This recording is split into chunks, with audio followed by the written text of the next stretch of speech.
Guys, আপনার যখন ভাত খেতে ইচ্ছা করবে না, মানে রুচি থাকবে না, তখন এই কাজটা করতে পারেন। কয়েকটা শুকনা মরিচ নেবেন আর চুলায় এরকম পুরাবেন যেন মরিচটা একদম কালো হয়ে যায়। এই যে দেখতেই পাচ্ছেন, আমার সামনে অনেক ধরনের তরকারি আছে, ভর্তা আছে, কিন্তু আমার এগুলো কোনো কিছু খেতে ইচ্ছা করছে না, মুখে রুচি আসতেছে না, কিন্তু পেটে প্রচণ্ড পরিমাণ ক্ষুধা। আমার নানি দাদিরে দেখছি মরিচ পুড়িয়ে পেঁয়াজ মরিচ দিয়ে সুন্দর করে কি মজা করে ভাত খায়। অনেক ধরনের তরকারি থাকলেও তারা সকালবেলা প্রায় সময় এরকম করে খেয়ে থাকে। আমাদেরকেও মাঝে মধ্যে খাইয়ে দিত, তাই ছোটবেলার কথা মনে পড়ে গেল। প্রায় সময় আমার আম্মু আমাদেরকে এরকম করে খাইয়ে দেয়। ভাতের সাথে মরিচটা পুরোটা মেখে নিয়েছি, সামান্য তরকারি নিয়ে নিয়েছি, ভর্তা নিয়ে নিয়েছি, এর ভিতরে পানি দিয়ে ভালো করে মেখে নিব।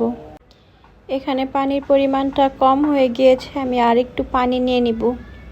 বিশ্বাস করেন, সকাল থেকে কোনো কিছু খাইনি, কারণ মুখে একটু রুচি ছিল না, কিন্তু পেটের ভিতরে প্রচণ্ড পরিমাণ ক্ষুধা ছিল। ভাবলাম এরকম করে খাই, রুচির পরিবর্তন হতে পারে। এই যে এখন সামান্য কিছু পেঁয়াজ নিয়ে ভালো করে মাখিয়ে নিব। এই যে আমি সামান্য পেঁয়াজ কুচি দিয়ে মাখিয়ে নিলাম ভাতটা। বিশ্বাস করবেন না গাইজ, আমার কাছে এত মজা লাগছিল ঝাল ঝাল করে ভাত মাখা। গরম ভাত এটার সাথে হার মানাবে। আর পান্তা ভাত খাওয়ার শান্তি আলাদা, এটা একমাত্র বাঙালিরাই বুঝে, খাঁটি বাঙালি।